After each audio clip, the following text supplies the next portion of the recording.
കോൺഗ്രസ് വില കൽപ്പിച്ചില്ലെങ്കിൽ പോലും ബി.ജെ.പി. ചേർത്തുപിടിക്കും. മുൻ പ്രധാനമന്ത്രി നരസിംഹറാവുവിന് ഭാരതരത്ന സമ്മാനിക്കുന്നത് അദ്ദേഹത്തിന് വേർപാടിന് ശേഷം 2 പതിറ്റാണ്ട് പിന്നിടുമ്പോഴാണ്.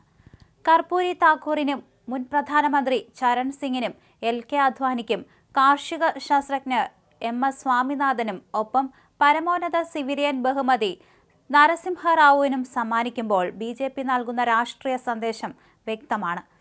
1990കളിലെ വമ്പൻ സാമ്പത്തിക പരിഷ്കാരങ്ങൾക്ക് തുടക്കം കുറിച്ച ദീർഘദർശിയായ നേതാവായിരുന്നു നരസിംഹറാവു. റാവുവിന്റെ കാലത്ത് ധനമന്ത്രിയായിരുന്ന മൻമോഹൻ സിംഗ് പിന്നീട് 2 ടേമുകളിലായി ആ ദൗത്യം പൂർത്തിയാക്കി. ആദരണീയനായ പണ്ഡിതനും രാഷ്ട്രതന്ത്രജ്ഞനുമായ നരസിംഹറാവു പല തലങ്ങളിൽ രാജ്യത്തെ സേവിച്ചു. പ്രധാനമന്ത്രി പദം കൂടാതെ ആന്ധ്ര മുഖ്യമന്ത്രി, കേന്ദ്രമന്ത്രി, എം.പി., എം.എൽ.എ. എന്നീ നിലകളിലും വളരെ വർഷക്കാലം സ്തുത്യർഹമായ പ്രവർത്തനം കാഴ്ചവെച്ചു. അദ്ദേഹത്തിന്റെ ദീർഘദർശനമുള്ള നേതൃത്വമാണ് ഇന്ത്യയെ സാമ്പത്തിക പുരോഗതിയിലേക്കും സമൃദ്ധിയിലേക്കും വളർച്ചയിലേക്കും നയിക്കുന്നതിന് അടിത്തറയിട്ടത്.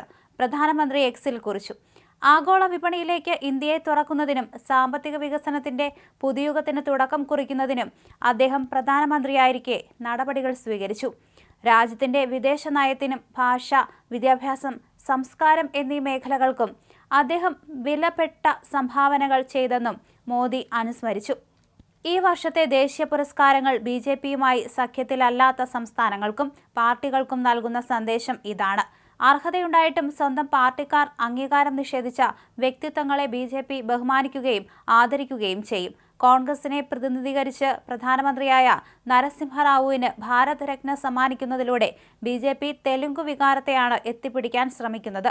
റാവുവിന്റെ ജന്മ സംസ്ഥാനം ആന്ധ്രയായിരുന്നു. 2014 ആന്ധ്രയിൽ നിന്നാണ് തെലങ്കാന രൂപീകരിച്ചത്. ആന്ധ്രയിൽ പരസ്പരം എതിരാളികളായ വൈ.എസ്.ആർ. കോൺഗ്രസ് പാർട്ടിയും പ്രതിപക്ഷമായ ടി.ഡി.പിയും ആന്ധ്ര തെരഞ്ഞെടുപ്പിൽ ബി.ജെ.പിയുമായി സഖ്യം പ്രതീക്ഷിക്കുന്നു.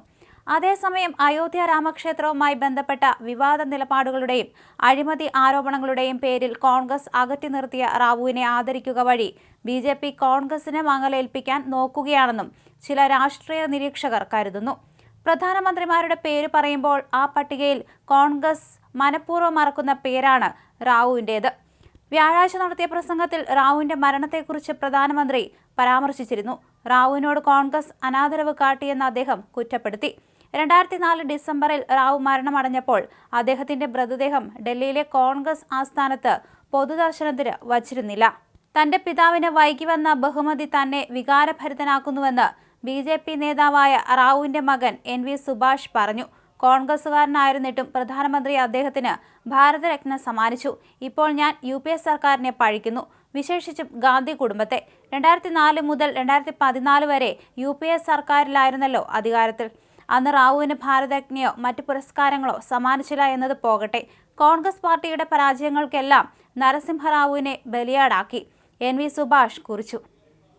മരണത്തോട് അനുബന്ധിച്ചിട്ടുള്ള സമയത്തൊക്കെ എല്ലാവരാലും മറന്ന അവസ്ഥയിലായിരുന്നു. ഭാരതത്തിലെ 30 കോടി ജനങ്ങളുടെ പട്ടിണി മാറ്റുന്നതിന് കാരണക്കാരനായ സാമ്പത്തിക ഉദാരീകരണം കൊണ്ടുവന്ന ഈ പ്രധാനമന്ത്രി മരിച്ചപ്പോഴും അതുതന്നെ സംഭവിച്ചു.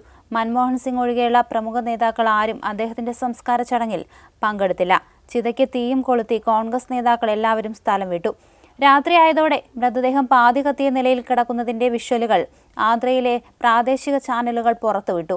അതോടുകൂടി പോലീസും കോൺഗ്രസുകാരും ഓടിക്കൂടി. ചിത പൂർണ്ണമായും കത്തിച്ചു.